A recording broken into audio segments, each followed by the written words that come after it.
in our household, we would like to have a righteous husband and a righteous wife. This is our model family. This is our ideal family. But does this mean that there are no fights? Can we have houses without any fights? This is not possible. Maybe, probable, but not quite possible. Even in the best of houses, you would find some sort of skirmishes. Not fights, but here and there. The Prophet ﷺ with Aisha. Aisha used to be upset with him sometimes. Imagine Aisha being upset of the Prophet of Allah. This is normal. This is how a man and his wife. It has nothing to do with the messenger and the servants of Allah. It has to do with a man and his wife. And the Prophet said this, "Oh Aisha, I know when you are pleased with me, and I know when you are angry." He said this out of the blue. They were happy, so they were just chit-chatting. So he said, "I know when you're angry, and I know when you are not." She said, "How do you know that, Prophet of Allah?" He says, "When you are angry, you say, 'No, by Ibrahim's Lord.' And when you're happy, you say, 'No, by Muhammad's Lord.'" And she said, "Yes, Prophet of Allah, this is true. I do not abandon anything except your name. I love you, but when I'm angry, I do not call your name."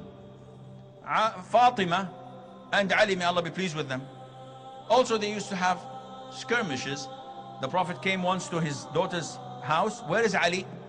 She said, "He got angry, we had something and we fought over something, so he went to the masjid." So the Prophet goes to the masjid and finds Ali sleeping on the floor, and he wakes him up and he says, "Stand up, the father of dust," because he was sleeping on the soil. And he said, "This is the most beautiful name. I would never ever trade it for anything. Aba Turab." This is his nickname. May Allah be pleased with him. Umar, may Allah be pleased with him. A man has a fight with his wife, and he is so outraged of her character. So he goes to Umar to complain, the Khalifa, the Caliph. So he knocks on the door, and they tell him, "Wait for a second." And all what he hears is Umar's wife shouting at him. Umar's wife is shouting, and he can hear that. He said, "I'm coming to complain to Umar. He needs help more than I do." So the guy goes away, and then Umar rushes to the door, and "Where's the man? Come. What is it, my brother?" He said, "Well, nothing. I had a problem, but I think you need the help more than I do." He said, "My brother, this is my wife. She cooks my food. She bakes my bread. She washes my clothes. She suckles and breastfeeds my children. And she does not have to do all of that. And not only that, my heart is calm, and I don't have to look for haram when she's with me. Don't you think I should tolerate her as she is tolerating me?" Wallahi, if we look at our spouses with this way, we would live a beautiful life.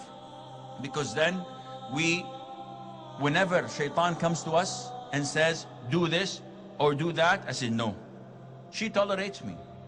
My wife tolerates me. I have a lot of shortcomings.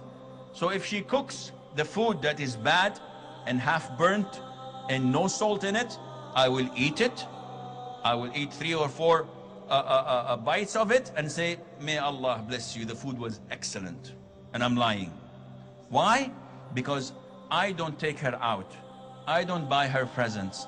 I am not kind to her.